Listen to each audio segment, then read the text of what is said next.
Hello अस्सलाम वालेकुम। जैसे कि मोहम्मा का एपिसोड 9 का टीज़र जो है वो लॉन्च हो चुका है। जी वो खातून है जो कि जवान है और अकेली जो है वो रहती हैं और उनकी जायदाद जो है वो इतनी ज़्यादा है कि वो अपने घरों को किराए पर चढ़ाती हैं। पहले उनके किराएदार ज़ीशान और ज़ारा थे, जिसको जो है वो उसने अपनी मोहब्बत का आसेर बना दिया और जब ज़ीशान अपनी मोहब्बत का एतराफ़ जो है वो बार बार करने लगा तो उसने उसे घर से निकाल दिया और पुलिस में अरेस्ट करवा दिया।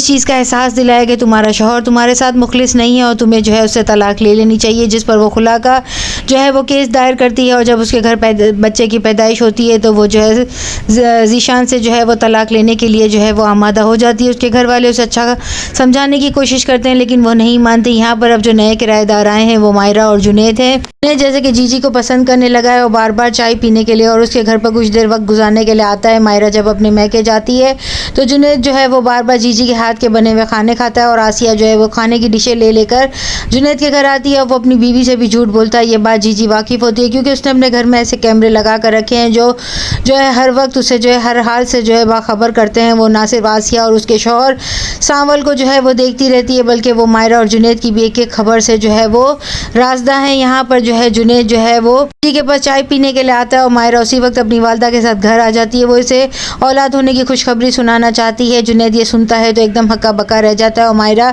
जो है वो जुनैद को कहती है तुमने इतनी बड़ी बात मुझसे छुपाई। जबकि मायरा जो है मिठाई का डब्बा लेकर जीजी के पास आती है। वो अपने माजी को याद करती है कि वो भी शादीशुदा ज़िंदगी गुजार रही थी लेकिन उसके शौहर ने किस तरीके से जो है उस पर शक किया और उसके बच्चे को गिरा दिया।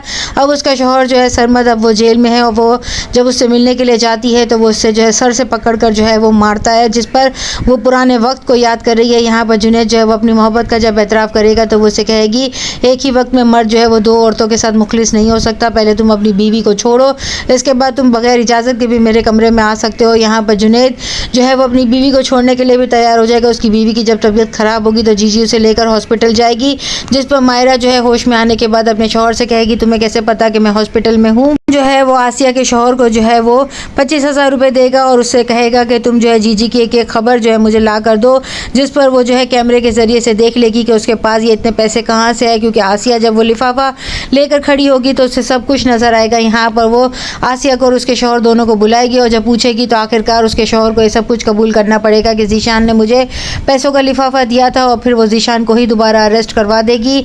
यहाँ पर वो जुनैद को जो है हर सूरत में हासिल करना चाहती है, जिस पर वो कहती है पहले तुम मायरा को छोड़ो फिर मेरे पास आना। यहाँ पर मायरा जो है अब जब जीजी की तमाम हकीकत को जान लेगी तो वो क्या कदम उठाएगी, क्योंकि हर वक्त जुनैद की एक एक पल की रिपोर्ट जो है वो जीजी देख रही होती है कैमरे के ज़रिए से। और मायरा जब उसे पूछती है मैं रात के पहर जब उठी थी तो तुम कमरे में नहीं थे। यहाँ पर नेक्स्ट एपिसोड में और क्या दिखाया जाएगा, चैनल के साथ बने रहें, लाइक करें, शेयर करें और सब्सक्राइब करें।